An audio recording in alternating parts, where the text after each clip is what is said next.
ang alamat sa bitin. Sinulat ni Marcianesem. Sa kawayan, nagsugod ang tanan, sa hangin nga kusog nga mitayo kalit. Ang sugo sa gamhanan, ayaw gyud kalimti, kayang dili mo tuman na dunay silot sa ulahi. Biuktin, nahimong timaan, sa sugilanong gitugyan sa kalibutan.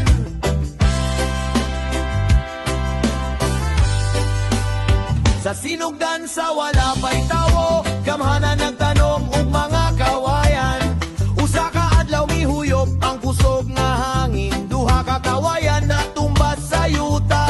Gikan sa pop-pop na tawo ang kinabuhi, siguryo og sigurang ang ilang ngalan. Gihatagan sila og usa ka pahimangno, ang ako mga kawayan bawal jud yugyugon. Naglakaw silang duha nga nagkupot sa kamot, naboret sila kay walay laing kauban. Kalit lang adunay tingog nga misitsit. Mipadayon ang misteryosong tingog sa pagsulti, nay bagong sugo.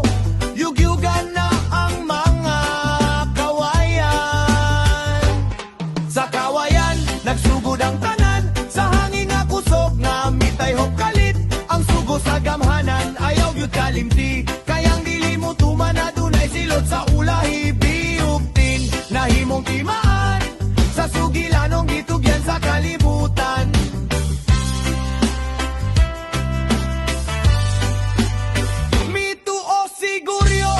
Walay pagduha-duha, ug giyugyog niya ang mga kawayan. Apan kalit, milanog ang tingog sa gamhanan. Kuyo! Kinsay nagsugo kanimo sa pagyugyog sa akong mga kawayan? Mitubag siguro nga puno sa kahadlok, sigurang kaingon niya, ikaw kuno ang nagsugo. Apan di ay to usa kalimbunganong mananap nagakamang mao ang nagdala sa ilang pagsupak. Nasuko ang gamhanan sa ilang sayop, maong gitigpas ang lawas sa bitin. Gitunga kiningato sa duha ka bahin ang big, gihatag kang hurang. Ang bin, gihatag kang guryong batugan. Ug miingon ang gamhanan, sugod karon, dili na kawayan ang inyong tiyugjugon. Sa kawayan, nagsugod ang tanan, sa pagsupak mga tao na nagan. Biuktin, nahimong hinungdan, sa sugilanong gisubli sa matag henerasyon. Ang sugo sa gamanan, ayaw gyud kalimti, kayang kamatuoran dili gyud mapilti. Biuktin, ug bigayel ug lalaki. Biuktin, mao kini ang alamat sa bitin ug kawayan. Ang alamat sa bitin ug kawayan, sinulat ni Marcianesem. Sa kawayan, nagsugod ang tanan, sa hangin na kusog nga mitayhop kalit. Ang sugo sa gamhanan, ayaw gyud kalimti, kayang dili mo tuman na dunay silot sa ulahi. Biuktin, nahimong timaan, sa sugilanong gitugyan sa kalibutan.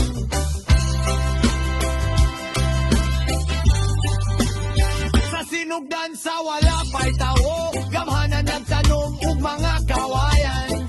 Usa ka adlaw mihuyop ang kusog nga hangin, duha ka kawayan na tumbas sa yuta. Gikan sa pop-pop na tawo ang kinabuhi, siguryo ug sigurang ang ilang ngalan. Gihatagan sila ug usa ka pahimangno, ang akong mga kawayan bawal gyud yugyugon. Naglakaw silang duha nga nagkupot sa kamot, naboret sila kay walay laing kauban. Kalit lang adunay tingog nga misitsit. Mipadayon ang misteryosong tingog sa pagsulti, nay bagong sugo. Yugyugan na ang mga kawayan. Sa kawayan, nagsugod ang tanan, sa hangin na kusog nga mitayhop kalit. Ang sugot sa gamhanan, ayaw gyud kalimti, kayang dili mo tuman na dunay silot sa ulahi. Nahimong timaan sa sugilanong gitugyan sa kalibutan.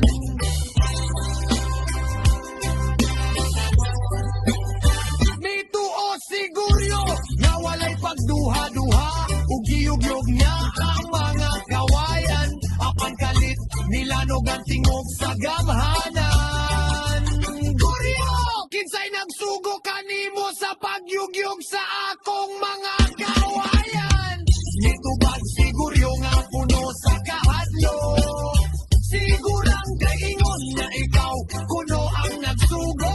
Apan di ay tuko sa kalimbunganong mananap nga gadamang mao ang nagdala sa ilang pagsupak.